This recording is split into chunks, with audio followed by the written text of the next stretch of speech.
जय जगन्नाथ नमस्कार बंधुगण ओडिया सुख संसार चैनल को आपण को बहुत बहुत स्वागत। धनुराशि 2025 रु 2030 आपण जीवन में कौन परिवर्तन होगाक जाऊँगी। यही जो 5 वर्ष आपणकर कैरियर विद्यार्थी मान किपर चाकरी मिल कि नहीं आपण को कौन सबू शुभ परिणाम आपण को मिलवाक जाऊँगी ताहा सबकि मुझे जनइबी यही वीडियो माध्यम धनुराशि राशि अधिपति होचन गुरुदेव। गुरुदेव स्थिति शनिदेव राहु केतु ये 4 ग्रह स्थिति अनुसार ही निर्धारित कि आपणकर आसंता 5 वर्ष किपरि रहिबो। कारण ये जो 4 ग्रह गोटे राशि रे लंबा समय जाए रही थांती।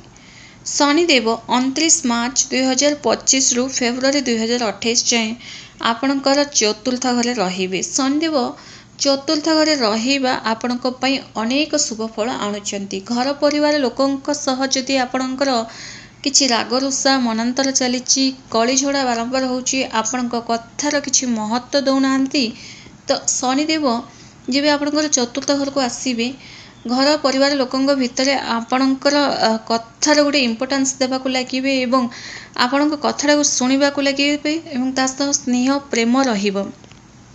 शनिदेव चतुर्थ घरे रहिबा धनुराशि वाला बहुत शुभ फल अटे। परिवार लोकंकर सपोर्ट पाइबे। ये जो 3 वर्ष भितरे किछि संपत्ति आपणक नारे मध्ये आपण करि पारंती। जगह जमी गाड़ी मध्ये किनिबे। घर निर्माण काम आरंभ मध्ये करि पारंती। शनिदेव दृष्टि षष्ठ घरे पड़िबो। आपणकर शत्रुता देखादेव एवं ता सह ये जो षष्ठ घरे पड़िबो शनिदेवंकर दृष्टि 2025 रु 2028 यही समय कौनसी टंका पैसा काहाठारो धार नियंतु नाही किंबा लोन मध्य नहीं जांतु नाही एवं शत्रुता देखादेले मध्य शनिदेव तांको गोटे शिक्षा मध्य प्रदान करिवे। आपण को जो माने अहंकार होचंती किछि लोके आपण को सामना को आसी मध्य अहंकार हेबे किंतु तांको ठीक जवाब देवे शनिदेव। कारण शनिदेवंकर दृष्टि रे केही भी वंचित हो पारंती नाही। गुरुदेव आपणकर मे 2025 रु 2026 रे सप्तम घरे रहिबे। बिजनेस व्यापार आपणकर भलरे चलिबो। दाम्पत्य जीवन रे सुख अनुभव करिवे। आपण गुरुंकर दृष्टि 11तम घरे पड़िबो। चाकरी मिलिबो माने मे 2025 रु 2026 गुरुंकर शुभ फल जोगु एवं गुरु ही अटंती आपणकर राशि अधिपति तांकर शुभ दृष्टि जोगु 11तम घरे पड़िबा आपण को गवर्नमेंट जॉब मध्य मिली पारे। धनुराशि वाले चेष्टा निहाती करंतु। ये जो 5 वर्ष बहुत शुभ ही रही। आपणकर स्वास्थ्य भल रहिबो। आपणकर ज्ञान बढ़िबो। आपणकर टैलेंट माध्यम रे आपण दुनिया जीतिबे ता सह यात्रार जोग मध्य बनिबो। 2025 रु 2026 मे 2026 रु 2027 रे गुरु आसिके अष्टम घरे रहिबे। धार्मिक प्रति आपणकर रुचि बढ़िबो एवं द्वितीय घरे दृष्टि पड़िबो। आपणकर बैंक बैलेंस बढ़िबो। परिवार रे गोटे भल बुझामणा रहिबो ता सह निज वाणी माध्यम रे आपण सामना लोक को अट्रैक्ट मध्य करि पारंती। आपण वाणी मधुर हेबाकू लागिबो जोटा कि सामना लोक आपण कथा को निहाती शुणिबे। आपण निज भीतर गोटे अलग प्रकार चमत्कार देखिबाकू पाइबे। गुरुदेव 2027 रु 2028 नवम घरे आसी आपणकर पंचम घरे दृष्टि पड़िबो। लव रिलेशन सक्सेसफुल हबो। सही समय 2027 रु 2028 पढ़ा मध्य आपणकर भल रहिबो। तापर 2028 रु 2029 गुरुदेवंकर दृष्टि 10म घरे पड़िबो। कैरियर बनिबो बहुत बढ़िया रही। गुरुदेवंकर शुभ परिणाम आपण संपूर्ण रूपे पाइबाकू जाउछंती एही 5 वर्ष भितरे। शनिदेव मध्य आपण को शुभ फल प्रदान करूछंती किंतु लोन नियंतु नाही केबे 2025 रु 2028 काहाठारे टंका पैसा धार नियंतु नाही। आपणक पई जदि अधिक रु बेसी भल जदि क्यों वर्ष कहबी ना 2027 रु 2028 आपणक पई बहुत बढ़िया रहिबो। राहु तृतीय घरे रहिबे एवं 2025 रु 2000 डिसेंबर 2026 जाए मध्य आपणक पई भल रही। संपूर्ण रूपे कहबा बोले एही 5 वर्ष अधिक रु अधिक बहुत बढ़िया रही। राहु आसिकी आपणकर द्वितीय घर रहिबे। राहु मध्य आपणक वाणी को मधुर करिवे। राहु केतोटी स्थिति रे शुभ फल परिणाम देथांती एवं केतोटी स्थिति रे अशुभ मध्य देथांती किंतु राहु द्वितीय घर रहिबा आपणकर बैंक बैलेंस बढ़िबो। केतु अष्टम घर रहिबे केतु अष्टम घर रहिबा आपनको कहा प्रति काहाको नै गोटे सन्देह मध्य क्रिएट करेबे माने आपण लव रिलेशन रे अछंती किंतु रिश्ताटा खराब हेबनी रिश्ताटा आपणकर भल रहिबो सन्देह ये मो सहित चिट तो करूनी माने निज भितर गोटे अलग डीप नॉलेज आसीबो आपणक भितरे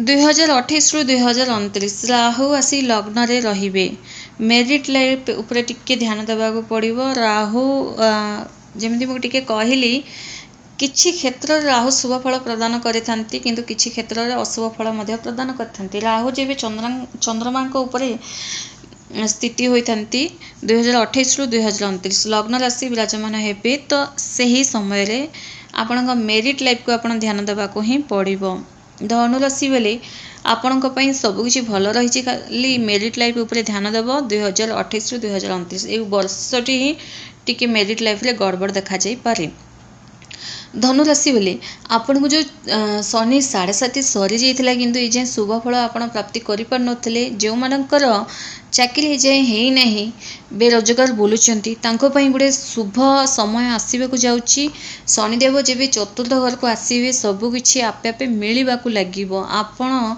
सुख सौभाग्य प्राप्ति करिवे एवं आपणक राशि रो अधिपति गुरुदेव मध्य भल स्थिति रहिबा जगु आपणकर प्रत्येक गोटे काम बिना झमेला रे बिना झंझट रे हेबा को लागिबो प्रत्येक गोटे कार्य रे आपण सफलता पाइबे निज परिवार लोकंक सह आपणकर भल रिश्ता रहिबो एवं ता सह जो धनु राशि वाले विदेश को जाई पाठ पढ़ा को चाहूँगी तांको पई मध्य भल रही किंतु लोन नहीं जातु नहीं ये जो 3 वर्ष जहाँ मुझे कहली 2025 रु 2028 टंका पैसा लोन नेले माने आपण फसिबे ताहा आपण को लंबा समय जाए मध्य चली पारे धनु राशि वाले आपण गोटे खुशीर समय एवं हसिबार समय आसी जाइए एकदम बिंदास रुहतु टेंशन नियंतु नहीं कारण गुरुदेव जी कि आपण राशि अधिपति एवं गुरुदेव ही सुख सौभाग्य संतान सुखर कारक लव रिलेशन कारक एवं ता सह विद्यार कारक मध्य गुरुदेव जगह जमी प्रॉपर्टी सबु किछि देइथांती ही धनु गुरुदेव ही देइथांती जे कि धनु राशि अधिपति अटंती तो आपण गोटे शुभ समय आसी ही जाइछि तो कौन करेंगे धनु राशि बेले कि आहुरी बढ़िया हो ए 5 वर्ष भितर आपण 5 वर्ष भितर कौन एबेठारु मध्य आरंभ करंतु विष्णु सहस्र नाम पाठ करंतु विष्णु सहस्र नाम पाठ करिबा आपणकर बंद किस्मत ताला मध्य फिटे दितबो ता सह सूर्यदेव को जल अर्घ्य दियंतु सूर्यदेव को जल अर्घ्य देला समय ओम आदित्याय नमः यही मंत्र प्रत्येक दिन जब आप सूर्यदेव को जल अर्घ्य देवे से समय जप करंतु एवं सूर्यदेव ही आपणकर भाग्याधिपति अटंती आपण घर जदि बाहरुचंती सूर्यदेव को प्रणाम करी घर बाहरंतु देखिए आपणकर सब काम आपे आपे बनिबा को लागिबो एवं श्रद्धार सह कमेंट्स रे जय विष्णुदेव निहाती लिखंतु धन्यवाद।